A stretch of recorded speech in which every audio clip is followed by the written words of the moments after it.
Hai sahabat Onsu. Halo sahabat Onsu, selamat berjumpa kembali bersama Mimin tentunya yang setiap hari selalu membagikan informasi terbaru, kisah inspiratif dan sweet moment dari keluarga di Onsu. Oke sahabat Onsu, ada beberapa pernyataan dari kuasa hukum ayah Ruben Onsu yang sejujurnya membuat Mimin ini semakin bingung soal perceraian antara ayah Ruben dan juga Bunda Sarwenda. Yang pertama itu soal saksi yang dihadirkan dalam persidangan. Menurut penjelasan dari kuasa hukum ayah Ruben Onsu, bahwa saksi ini dihadirkan dengan tujuan untuk memperkuat dalil kenapa ayah Ruben Onsu sampai-sampai menggugat cerai Bunda Sarwenda. Jadi saksi ini sudah cukup lama bekerja di Onsu Family sejak dari Pondok Indah kemarin. Dan saat ini mereka bekerja di rumah baru di Onsu Family dengan tujuan untuk membantu pekerjaan dari Bunda Sarwenda. Kata pengacara, mereka inilah yang tahu soal percekcokan yang terjadi antara ayah Ruben dan Bunda Sarwenda. Pertanyaannya, apakah kalau ayah Ruben dan Bunda Sarwenda itu cekcok atau ribut gitu ya di living room, atau di dining room, atau di kitchen room, maksudnya di ruang terbuka? Kalau seandainya itu terjadi, berarti ada peluang anak-anaknya juga ikut melihat dan mendengar percekcokan yang terjadi antara ayah Ruben dan Bunda Sarwenda. Kalau memang benar itu pernyataan dari kuasa hukum ayah Ruben Onsu. Kalau percekcokan dipastikan terjadi antara pagi hari dan malam hari. Karena nggak mungkin ayah Ruben Onsu cekcok sama Bunda Sarwenda di siang hari. Kenapa Mimin bilang nggak mungkin? Kalian lihatlah story yang dibagikan oleh ayah Ruben pada saat mereka masih tinggal di Pondok Indah. Pagi sudah berangkat kerja, pulang malam hari. Sangat jarang sekali ayah Ruben Onsu itu berada di Pondok Indah di siang hari. Jadi bisa dipastikan mereka itu cekcok di ruang terbuka itu antara pagi dan malam hari. Yang mana pada saat itu anak-anaknya itu sedang berada di rumah. Padahal secara logika ya, kalau suami istri itu bertengkar gitu ya, pasti mereka akan memilih tempat yang tertutup. Contohnya di kamar tidur mereka. Nggak akan mungkin ayah Ruben dan Bunda Sarwenda sampai-sampai cekcok di ruang terbuka. Karena mereka juga pasti nggak mau kalau orang lain tahu soal rahasia yang ada pada mereka. Soal rahasia kenapa mereka sampai bertengkar. Ayah Ruben dan Bunda Sarwenda nggak akan mungkin mempunyai pemikiran sesempit itu gitu ya, untuk bertengkar di ruang terbuka. Yang kedua, pernyataan kuasa hukum dari ayah Ruben Onsu. Mustahil ayah Ruben Onsu akan rujuk dengan Bunda Sarwenda. Di sini terlihat banget ya perbedaan sikap antara kuasa hukum Bunda Sarwenda dan juga ayah Ruben Onsu. Awak media pernah bertanya kepada kuasa hukum Bunda Sarwenda, bagaimana soal komunikasi dengan kuasa hukum ayah Ruben Onsu? Semuanya baik, kata mereka. Semuanya baik. Dan kita masih berharap yang terbaik. Yang terbaik itu agar ayah Ruben dan juga Bunda Sarwenda ini kembali rujuk. Itu pernyataan sikap dari kuasa hukum Bunda Sarwenda. Tapi berbeda ketika awak media bertanya gitu ya kepada kuasa hukum ayah Ruben Onsu, apakah ada kemungkinan untuk rujuk? Jawabannya sangat mengejutkan tentu saja.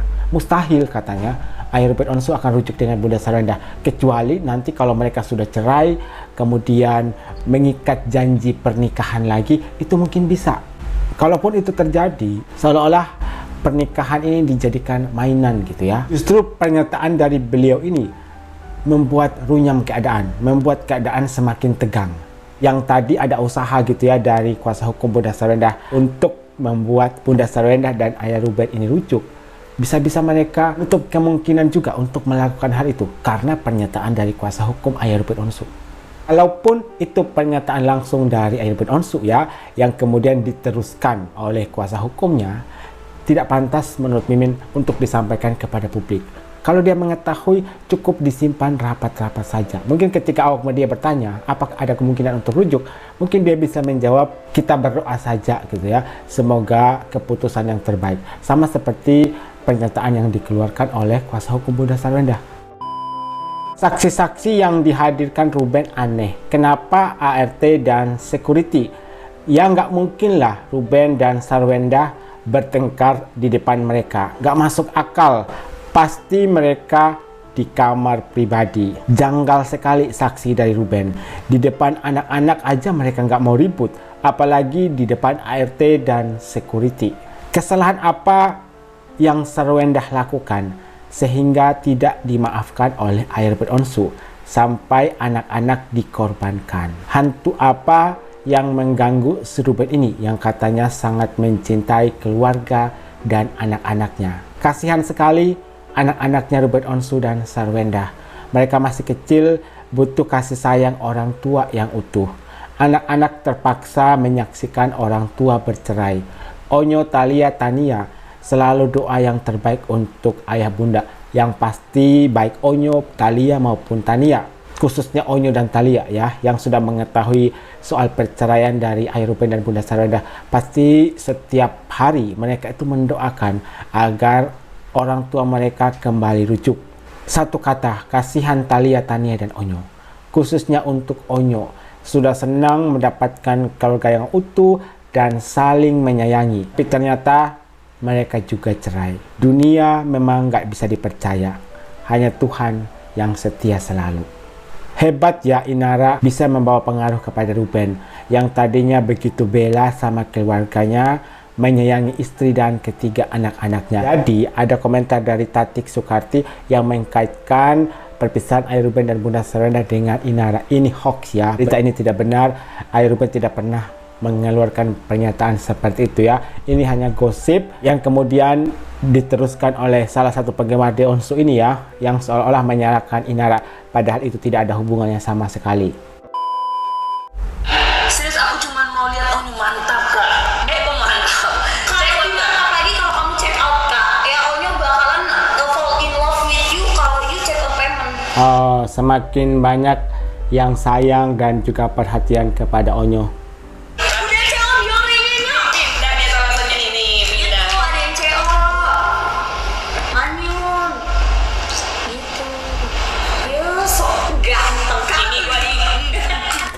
Ada saja ya kelakuan Onyo disuruh itu mau dia.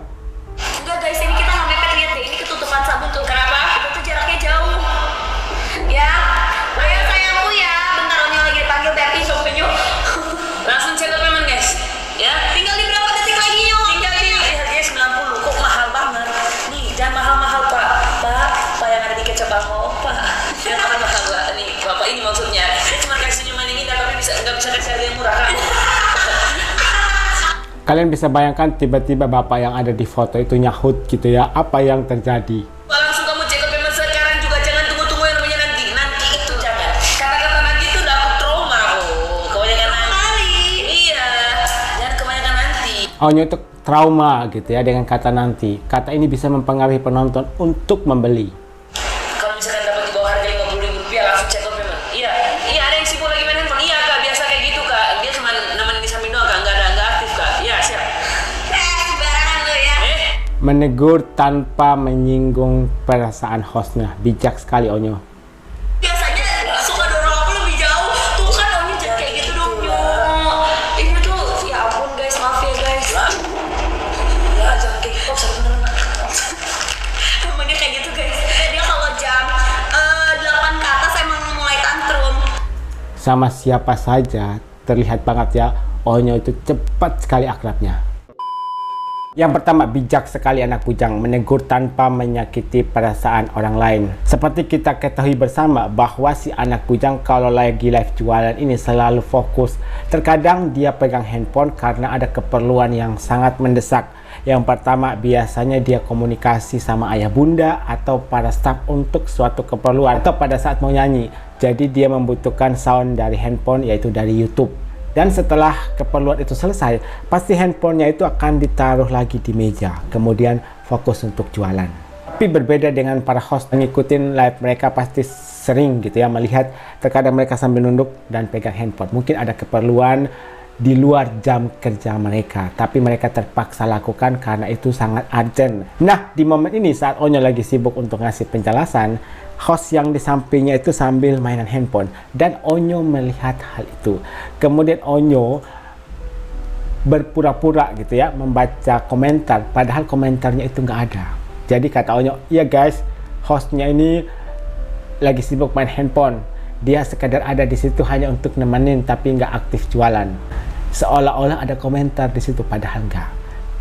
Berbeda kalau Onyo negur langsung. Kamu gimana sih? Kok kamu malah main handphone? kok kamu nggak bantu saya jualan? Kamu kan sudah dibayar oleh bundaku. Kamu harus bekerja dong. Ada jam istirahat, kamu boleh pegang handphone. Karena Onyo nggak mau bikin orang lain sakit hati. Terutama ini kan cewek gitu ya, lebih sensitif daripada cowok. Yang kedua, tenang guys, Onyo itu sangat menghargai seorang wanita. Jadi di live ini, Onyo dan host itu kan duduknya berdekatan. Karena ketutup produk, jadi seolah-olah mereka itu berdempetan atau nempel gitu ya. Padahal sebenarnya tidak. Saat ada komentar, mbaknya kan berhijab, kan bukan muhrim gitu ya untuk bersentuhan dengan laki-laki. Nah, untuk mencegah adanya pikiran lain dari mereka, akhirnya hostnya ini memindahkan produk yang kebetulan ada di antara mereka, yang menutup sebagian badan dari Onyo dan juga hostnya. Dan memang betul, setelah dibuka, ternyata posisi mereka itu tidak berdempetan, tapi ada jarak. Tenang saja guys, Onyo itu anak yang sangat menghargai wanita. Dia sangat menghargai bundanya, dia sangat menghargai kedua adik-adiknya. Dia benar-benar respect kepada wanita. Jadi tidak mungkin Bertrand itu melakukan hal-hal yang aneh atau semena-mena atau nakal gitu ya, tidak akan pernah. Walaupun usianya sudah 19 tahun, tapi anak ini masih polos atau masih lugu. Demikianlah beberapa informasi menarik, kisah inspiratif, dan sweet moment dari keluarga The Onsu. Jangan lupa untuk subscribe channel ini biar kalian tidak ketinggalan update terbaru dari keluarga The Onsu. Sampai jumpa di video berikutnya.